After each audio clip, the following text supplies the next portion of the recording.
Welcome everyone. In today's video I'm going to show you exactly what was involved in installing the train horn in my current vehicle.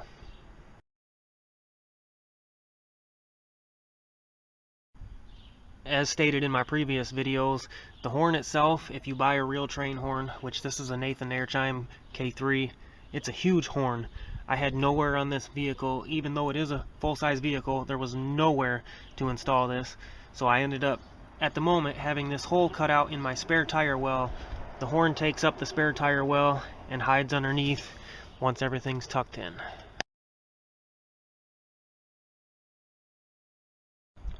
Running your compressor is a matter of finding a good location that you're happy with and simply screwing it into the end of your tank or wherever you choose to locate it that suits your install best.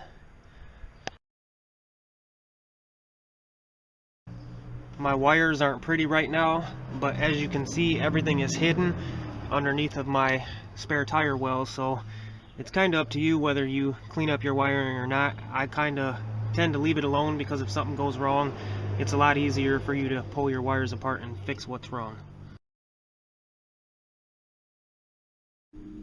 To properly install your train horn, you're going to need a 30 amp 4-pin relay. I'm going to show you exactly how to wire this. These are the two wires that come off of my compressor. Your black wires, your ground. You're simply going to ground that out to wherever you choose to ground out everything else in the system. Your red wire will end up going to the relay, and it will go, I'm not sure if you can see it, but it's going to go to the number 87 on the relay.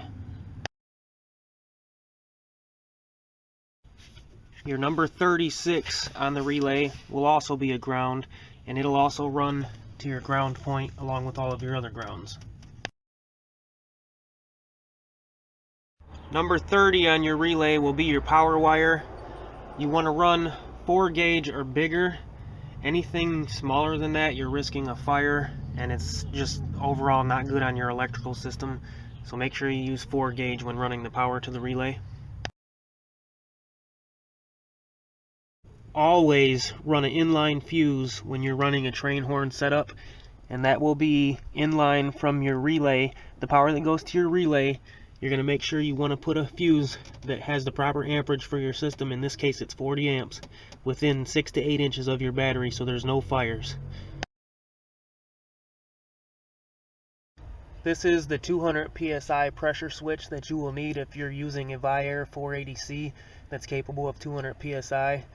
It doesn't matter which side of the terminals you use, but one side is going to be connected to a 12-volt source. I chose to use the back side of a cigarette lighter inside the vehicle.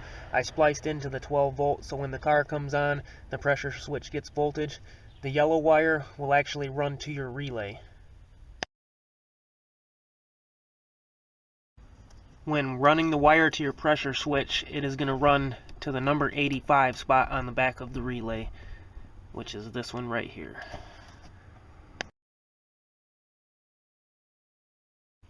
Running your valve is as simple as picking a port on the tank. It doesn't matter anywhere that's open. Running an air line to the valve. Make sure that when you're running the line into the valve, you look for the arrow on the valve so your airflow is going in. After that, you put in your fitting. You'll run another air line, and from what you see here, this is running directly down into the horn. Underneath here is the horn.